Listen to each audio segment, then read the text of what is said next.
हल्दी घाटी का जो युद्ध हुआ था उसके बारे में पूरी जानकारी हम अंदर आपको मिल जाएगी। मीडिया और फोटोग्राफी और सबके थ्रू पूरा बनाया हुआ है, तो एक्सप्लेन करेंगे। एक शॉर्ट मूवी भी है, तो मैं बताऊं उससे बेटर है आप खुद सुन लें अंदर जाके।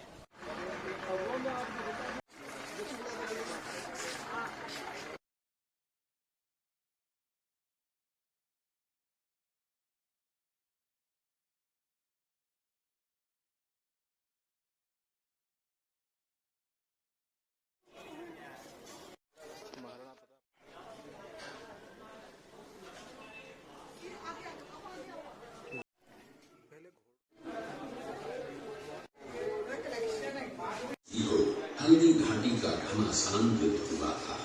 ये युद्ध केवल एक दिन का था, जो मेवाड़ के राजा महाराणा प्रताप एवं मुगल अकबर की सेना के मध्य हुआ था। इस युद्ध में अकबर स्वयं नहीं आए थे। उन्होंने आमेर जयपुर के राजा मानसिंह को अपना सेनापति बनाकर भेजा था। हल्दी घाटी का युद्ध 5 किलोमीटर लंबे और 200 मीटर चौड़े क्षेत्र में हुआ। आप लोग सभी संग्रहालय में खड़े हैं। संग्रहालय से 200 मीटर की दूरी पर चेतक की समाधि है, जहां पर महाराणा प्रताप के स्वामी भक्त घोड़े चेतक को दफनाया गया था। यहां से 2 किलोमीटर की दूरी पर हल्दी घाटी दर्रा है। इस दर्रे की विशेषता है कि यहाँ की प्राकृतिक मिट्टी व पत्थरों का रंग हल्दी जैसे पीले रंग का है। इस दर्रे के चारों तरफ महाराणा प्रताप की भील आदिवासी सेना राणा पूंजा के नेतृत्व में तैनात थी। ये सेना तीर, भाले, पत्थर चलाने में कुशल थी। यहाँ से 1 किलोमीटर की दूरी पर शाही बाग है, जिसमें मुगल सेना का पड़ाव था। मुगल सेना 18 जून 1576 ईस्वी को प्रातः सूर्योदय के साथ मेवाड़ की राजधानी गोविंदा की तरफ आगे बढ़ने लगी, तो उन पर महाराणा प्रताप की सेनाओं ने आक्रमण किया और उनसे गोरिल्ला पद्धति से युद्ध किया। ये आक्रमण इतना तेज था कि जिससे मुगल सेना में भगदड़ मच गई। महाराणा प्रताप की सेनाओं ने मुगल सेना को यहाँ से 3 किलोमीटर दूर पीछे समतल क्षेत्र में, जहाँ अभी खमनोर गांव है, वहां तक खदेड़ दिया। इसी खमनोर गांव के पास बनास नदी के पास समतल मैदान में 7 घंटे का भयानक युद्ध हुआ। इस युद्ध में दोनों पक्षों से कुल 18,000 सैनिक मारे गए। जब ये युद्ध समाप्त हुआ तो वहां पर मानसूनी बरसात हुई और वहां पर कटी हुई लाशें और खून ने पानी में मिलकर एक तलाई का रूप ले लिया। इतिहासकारों ने इस तलाई को रक्त तलाई का नाम दिया। इस युद्ध में ग्वालियर का एक पूरा राज परिवार, जिसमें राजा रामशाह तंवर और उनके 2 पुत्र थे, शहीद हो गया। यहीं पर एक बगीचा बनाया हुआ है और जो इस युद्ध में शहीद हुए थे, उनके स्मारक इसी बाग में बने हुए हैं। सोनगरा की पुत्री एवं महाराणा उदय सिंह की महारानी जयवंत कंवर की कोख से विक्रम संवत 1597 में अर्थात 9 मई 1540 को चित्तौड़गढ़ हुआ। बाल्यकाल चित्तौड़गढ़ में गुजरा। सन 1567 में अकबर ने जब चित्तौड़गढ़ पर आक्रमण किया तो मेवाड़ के प्रमुख सरदारों और सेना नायकों के आग्रह पर महाराणा उदय सिंह ने चित्तौड़गढ़ छोड़ दिया।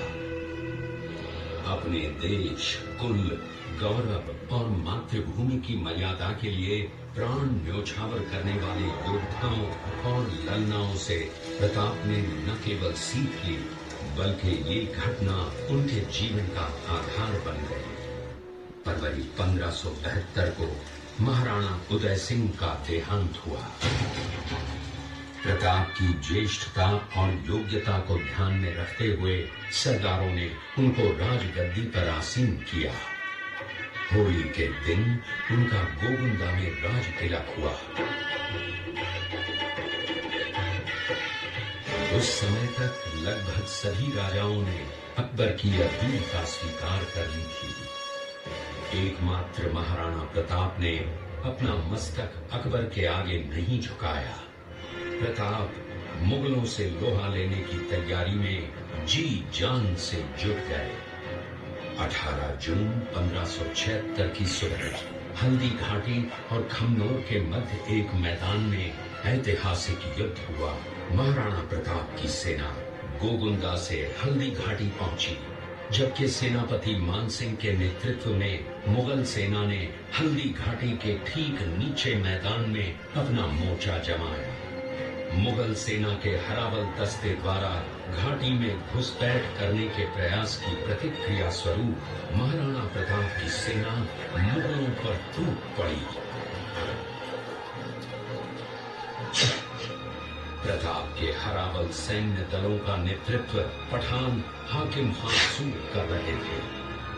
भीलू राणा, जो राणा पूंजा के नाम से भी जाने जाते हैं, उनके नेतृत्व में भील आदिवासियों ने गोरिल्ला पद्धति से युद्ध करते हुए मुगलों के छक्के छुड़ा दिए। देखते ही देखते शाही सेना में खलबली मच गई। रक्त तलाई घोड़ों की टापों, हाथियों की चंद्रों और तलवारों की झनकारों से गूंज उठी। चारों तरफ हाहाकार मच गया। युद्ध का घटनाक्रम अचानक उस समय बदल गया जब प्रताप ने अपने घोड़े चेतक को एड़ लगाकर मानसिंह के हाथी पर चढ़ा दिया और उस पर भाले से भरपूर वार किया। मानसिंह हौदे में दुबक गया। हाथी से उतरते समय चेतक की एक टांग कट गई। इस स्थिति को भांपकर महाराणा प्रताप के हमशक्ल सेनापति झालामान ने महाराणा प्रताप से आज्ञा लेकर उनका राजमुकुट धारण किया। मुगल सेना झालामान को महाराणा प्रताप समझकर उन पर टूट पड़ी और झालामान शहीद हो गए। उधर चेतक ने अपने स्वामी को 5 किलोमीटर तक 3 टांगों पर भी लेकर एक बरसाती नाले को पार किया। उसके पश्चात उसके प्राण पखेरु उड़ गए। इस युद्ध से महाराणा प्रताप के मन पर गहरा प्रभाव पड़ा। परिणाम स्वरूप उन्होंने मुगलों पर विजय प्राप्त करने तक राजसी ठाट बाट छोड़ने और पत्तों पर भोजन करने का प्रण लिया, जिसे उन्होंने जीवन भर निभाया। महाराणा प्रताप ने अपना सैन्य बल बढ़ाकर सर्वप्रथम अरावली पर्वत की घाटियों में बसे दिलेर पर चढ़ाई कर विजय प्राप्त की। इसके बाद कुंभलगढ़ पर भी विजय प्राप्त की। सिर्फ चित्तौड़गढ़ को छोड़कर सारे मेवाड़ को अपने अधीन कर लिया। कालांतर में महाराणा ने चावंड में अपनी राजधानी स्थापित की।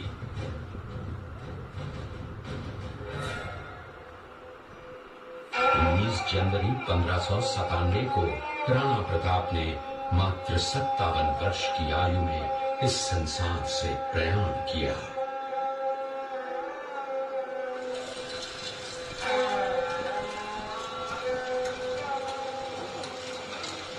हल्दी घाटी का युद्ध एक सांप्रदायिक युद्ध न होकर आत्मसम्मान, मातृभूमि की स्वतंत्रता व स्वाधीनता का संघर्ष था। इसका प्रमाण ये है कि जहां पर अकबर की सेना के सेनापति जयपुर के राजा मानसिंह थे, वहीं पर महाराणा प्रताप की सेना के सेनापति काबुल के हाकिम खां सूर थे। महाराणा प्रताप स्वतंत्रता की वेदी पर एक ऐसा अंगारा था जो आत्मसम्मान व देश गौरव के लिए दिन रात जलता रहा, धधकता रहा और अंत में बुझकर भी उसने देश में ऐसा लौह भर दिया जिसकी प्रखर किरणों ने भारत माता को गुलामी की जंजीरों से मुक्त कराने के लिए सदा प्रेरित किया। मेवाड़ की एक ऐसी मां थी जिसने अपने पुत्र का बलिदान देकर राजवंश की रक्षा की थी। उस मां का नाम पन्नाधाय था। पन्नाधाय जाति से गुर्जर थी। वो एक राजकुमार की धाई मां थी। दूसरी तरफ हाथ में तलवार लिए खड़ा ये बनवीर सिंह एक दासी पुत्र है। ये कुंवर उदय सिंह की हत्या करके मेवाड़ की राजगद्दी प्राप्त करना चाहता था। एक रात्रि बनवीर सिंह को मौका मिला। वो राजकुमार उदय सिंह के बड़े भाई विक्रमादित्य सिंह की हत्या करके राजमहल की तरफ आगे बढ़ा। इसकी सूचना पन्नाधाय को लग गई। कुछ समय तक पन्नाधाय चिंतित हुई।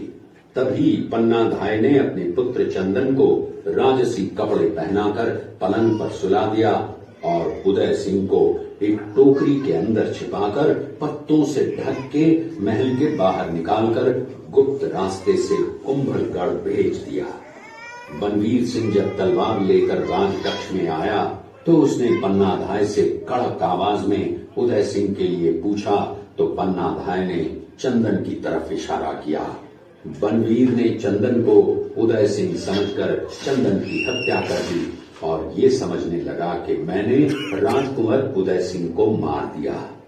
वही राजकुंवर बड़े होकर राजा बने और अपने नाम का उदयपुर नगर बसाया जो यहाँ से 40 किलोमीटर दूर है।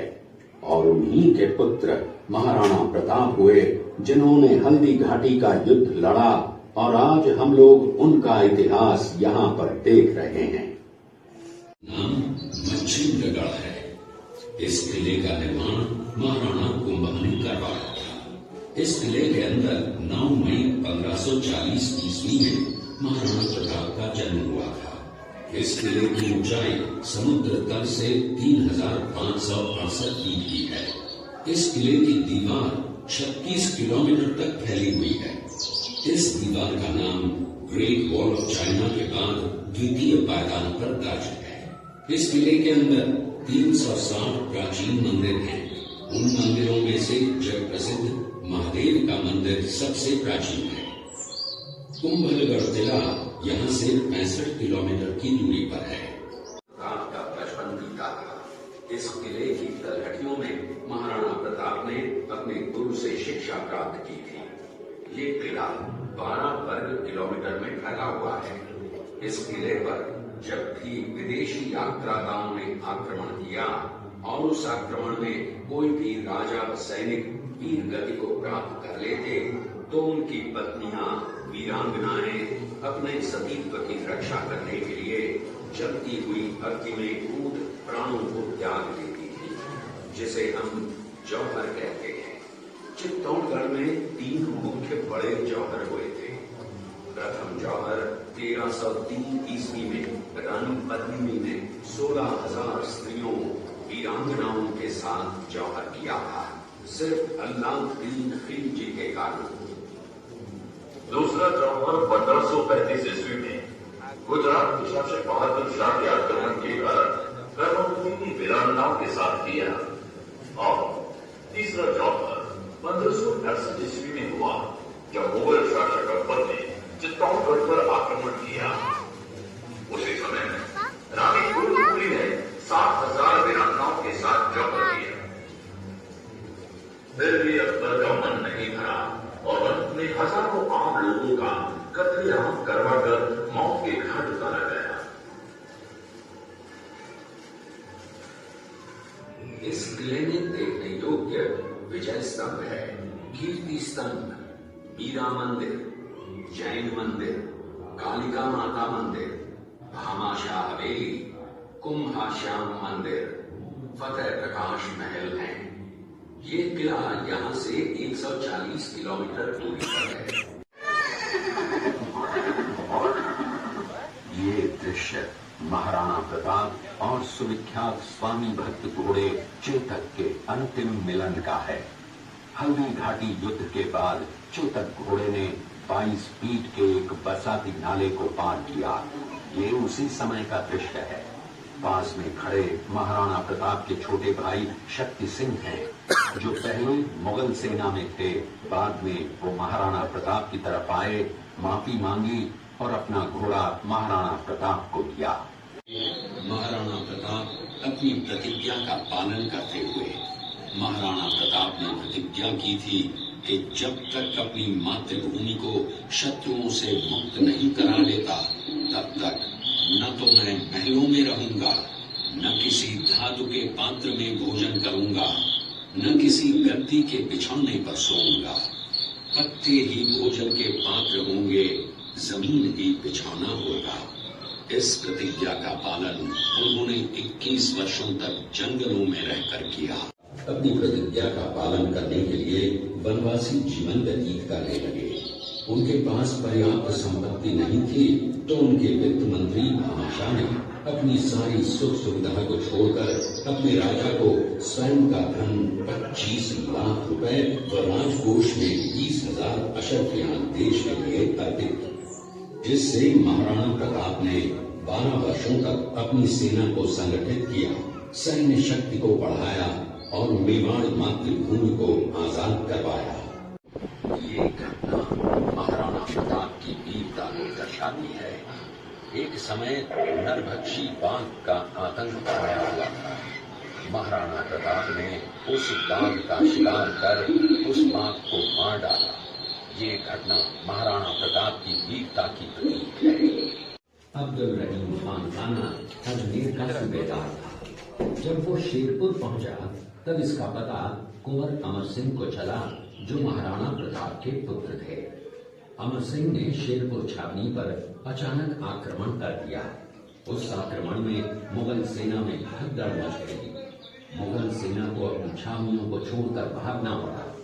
छावनियों के अंदर से लूटा हुआ माल व अब्दुल रहीम खान खाना, जिसकी बेगम आनी खान को बंदी बनाकर महाराणा प्रताप के सामने पेश किया गया। तब अमर सिंह पर महाराणा प्रताप क्रोधित हुए और कहा, जहां से इस नारी को बंदी बनाकर लाए हो, इसे पुनः ससम्मान लौटा कराओ। महाराणा प्रताप ने कहा, हमें नारी से कोई दुश्मनी नहीं है, हमें तो देश विद्रोहियों से दुश्मनी है, जिन्होंने चारों तरफ आतंक फैलाया है। महाराणा प्रताप के आदेश का पालन करते हुए कुंवर अमर सिंह ने उस मुगल नारी को ससम्मान छावनी तक पहुंचाया। इस प्रकार महाराणा प्रताप ने अपने क्षत्रिय राजपूत धर्म का पालन किया और पराई स्त्रियों को मां, बेटी और बहन का दर्जा दिया। ये है महाराणा प्रताप का चरित्र और नैतिक उदारता का परिचय।